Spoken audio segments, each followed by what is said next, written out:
क्या दिशा सालियान को इंसाफ मिल पाएगा? क्या दिशा के ही ज़रिए सुशांत का केस एक बार फिर से खुल पाएगा? क्या एक बार फिर से दिशा की कड़ी को जोड़कर सुशांत के केस को देखा जाएगा? क्या दिशा की वजह से, दिशा की मदद से क्या सुशांत को इंसाफ मिल पाएगा? दिशा के केस को एक नई दिशा मिल गई है। आदित्य ठाकरे का नाम बार-बार दिशा सालियान के साथ क्यों जोड़ा जा रहा है? उनके सुसाइड केस के साथ क्यों जोड़ा जा रहा है? सुशांत सिंह राजपूत, वो नाम, वो चेहरा, वो हस्ती जिसे कोई नहीं भुला सकता। 19 जून 2020 को सुशांत सिंह राजपूत ने अपने फ्लैट में सुसाइड कर लिया था। वो सुसाइड केस जिसे इतनी हवा मिली, जिसे आज तक किसी केस को इतनी प्रसिद्धता नहीं मिली, इतना पॉपुलर नहीं हुआ वो केस। हर किसी की जुबान पर बस एक ही चीज़ थी कि सुशांत सुसाइड नहीं कर सकता। ये सुसाइड नहीं, एक मर्डर था, एक मर्डर था। हर इंसान ने इस पर अपना दावा ठोका। हर इंसान ने कहा कि सुशांत सुसाइड कर ही नहीं सकता, ये मर्डर है, सीबीआई जांच हो, ईडी की जांच हो और न जाने क्या क्या। रिया चक्रवर्ती पर इल्ज़ाम लगे, बहुत सारे लोगों के नाम सामने आए, लेकिन ये केस चला तो काफ़ी टाइम, बट इस केस का कुछ भी नहीं हुआ।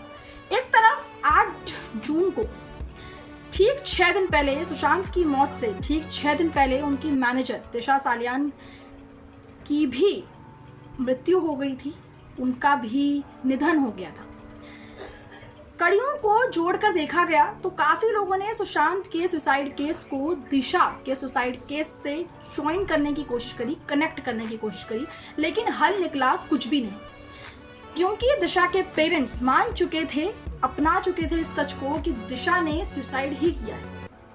पर अब इतने सालों के बाद, ठीक 5 साल बाद एक बार फिर से दिशा सालियान के पिता, उनके फादर ने आकर एक बार फिर से कहा है कि नहीं, तब हमने इतना ध्यान नहीं दिया, हम पुलिस की बातों में आ गए, लेकिन मेरी बेटी दिशा सुसाइड नहीं कर सकती। और एक बार फिर से उन्होंने इस मुद्दे को गरमा दिया है, इस स्टोरी को एक नया मोड़ दे दिया है। दिशा के केस को एक नई राह मिल गई है।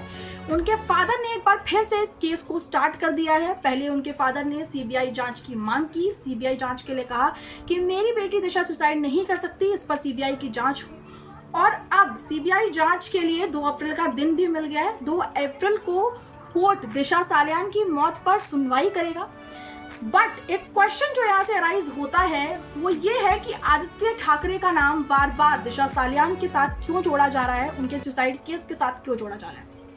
आखिर आदित्य ठाकरे, उद्धव ठाकरे के बेटे, एक प्रसिद्ध नेता, उनका कनेक्शन आखिर क्या है दिशा सालियान के साथ? दिशा सालियान की मौत अब सिर्फ और सिर्फ सुशांत सिंह राजपूत की मैनेजर के नाम पर बॉलीवुड में ही सीमित नहीं रह गई है, बल्कि इसे सियासत से, इसे पॉलिटिक्स से जोड़ा जा रहा है।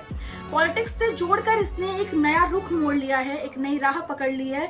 दिशा के केस को एक नई दिशा मिल गई है। यस, अब ये सिर्फ बॉलीवुड तक नहीं है, क्योंकि आदित्य ठाकरे का आखिर क्या है दिशा सालियान के साथ कनेक्शन।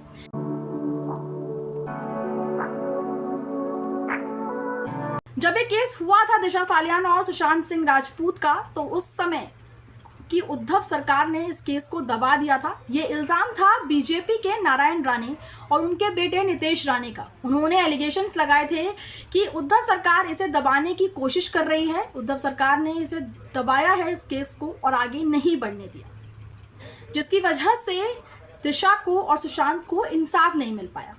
ना सिर्फ केस को दबाना, बल्कि बीजेपी के नेता नारायण राणे और उनके बेटे नितेश राणे ने तो यहाँ तक इल्ज़ाम लगा दिया कि उद्धव ठाकरे के बेटे आदित्य ठाकरे का इन सब में हाथ था, दिशा सालियान की मौत में आदित्य ठाकरे का हाथ था। ये इल्ज़ाम लगाया था नितेश राणे और उनके पिता नारायण राणे ने। उनका तो यहाँ तक कहना था कि पहले दिशा सालियान के साथ बलात्कार हुआ, उनका रेप किया गया, फिर उनकी बुरी तरह से हत्या कर दी गई, उनका मर्डर कर दिया गया।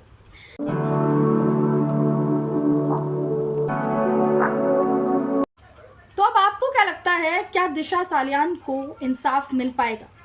क्या दिशा के ही ज़रिए सुशांत का केस एक बार फिर से खुल पाएगा? क्या एक बार फिर से दिशा की कड़ी को जोड़कर सुशांत के केस को देखा जाएगा? क्या दिशा की वजह से, दिशा की मदद से क्या सुशांत को इंसाफ मिल पाएगा?